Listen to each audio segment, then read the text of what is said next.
The Wells family estate exuded opulence, its marble floors aglow under grand chandeliers. Guests in designer attire mingled amidst white lilies, celebrating the wedding of the year. Derek Wells, heir to Wells Corporation, uniting with Leah Hart of Hart Corporation, a perfect merger of power and wealth. But Leah was missing.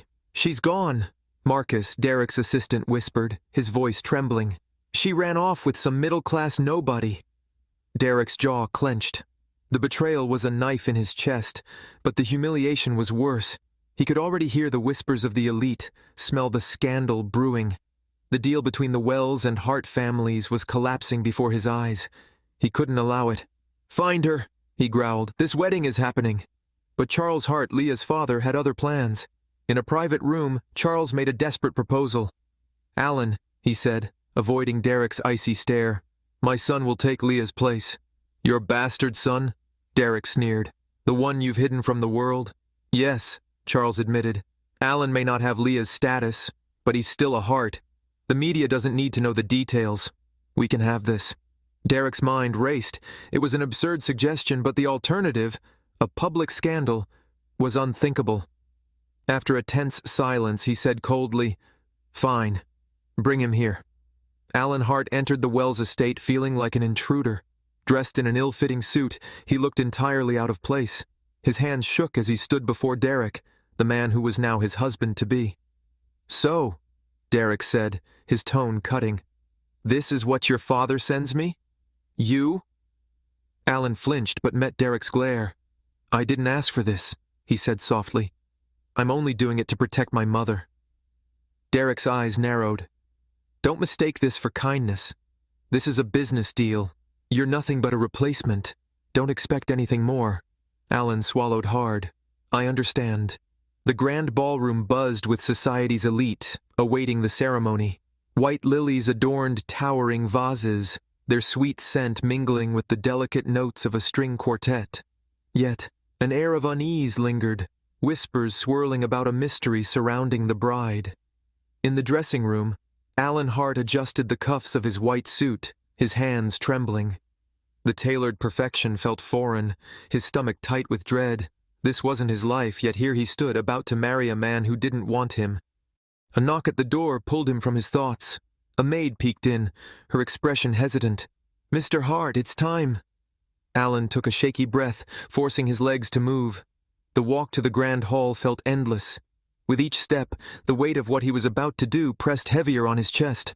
Derek stood at the altar, the picture of perfection in his black tuxedo. His expression, however, was anything but warm. His jaw was tight, his eyes cold as they followed Alan's approach. To him, Alan was a poor imitation of what should have been, a stand-in, an insult. Alan stopped in front of Derek, his gaze fixed downward. The murmurs from the crowd seemed deafening, but all Alan could focus on was the man in front of him, whose disdain was palpable. When the officiant began to speak, Derek's sharp tone cut through the air. "Let's make this quick."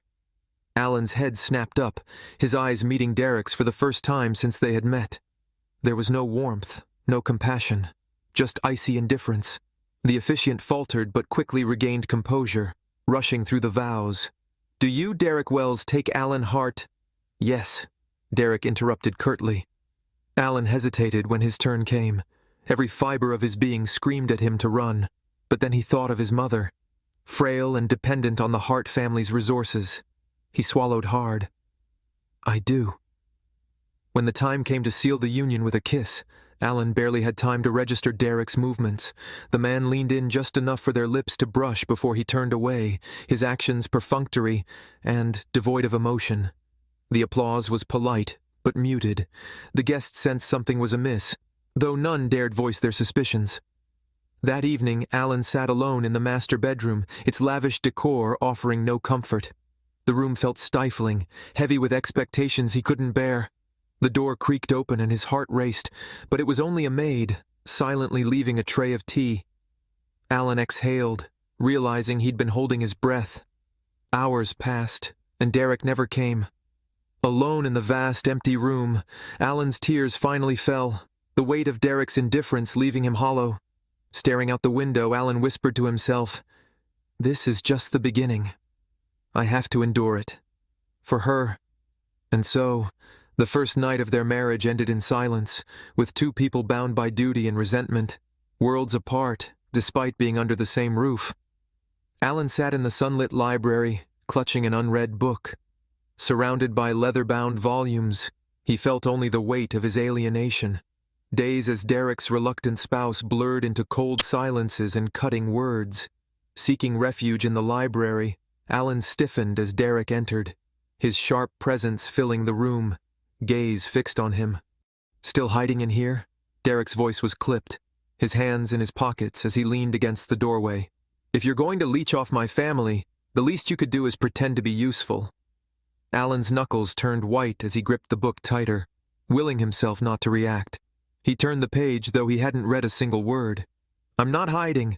I'm staying out of your way, like you wanted." Derek scoffed, his piercing eyes scanning Alan like he was something pitiful. "Staying out of my way? What a noble effort. I'd almost believe it if your existence wasn't such a constant reminder of everything that's been ruined." The words hit harder than Alan expected. He wanted to respond, to defend himself. But what was the point? He had no power here. Derek had made it clear that Alan was an unwanted burden, a blemish on his carefully constructed life. Before Alan could think of a reply, Derek's phone buzzed. He pulled it out and glanced at the screen, his expression hardening further. "Duty calls. Stay here and keep playing house." With that, Derek turned and left, leaving Alan alone in the heavy silence. Hours later, Alan sat at the dining table, dreading another lonely meal. Tonight, however, Derek appeared, his face clouded with annoyance. They ate in tense silence, the clink of silverware underscoring Derek's palpable disapproval. "Did you even leave the house today?" Derek finally asked, his tone laced with judgment. Alan hesitated, setting his fork down. "No." Derek smirked, his expression cruel. "Figures. You're good at nothing but being invisible." Alan bit his lip, swallowing the lump in his throat. He wouldn't give Derek the satisfaction of seeing him break. Next day, Alan went out. He didn't have a car or anything, and he didn't inform anyone. He just wanted to feel some air, some freedom. He went on barefoot, trying to forget all the things happening in his life. But then, when he was passing through an empty alley, a black van came and stopped beside him. Before Alan could react, two men dressed in black stormed out and dragged him into the van. Alan barely had time to react before one of them grabbed him, a gloved hand clamping over his mouth as the other restrained his arms. And he felt his world becoming dark.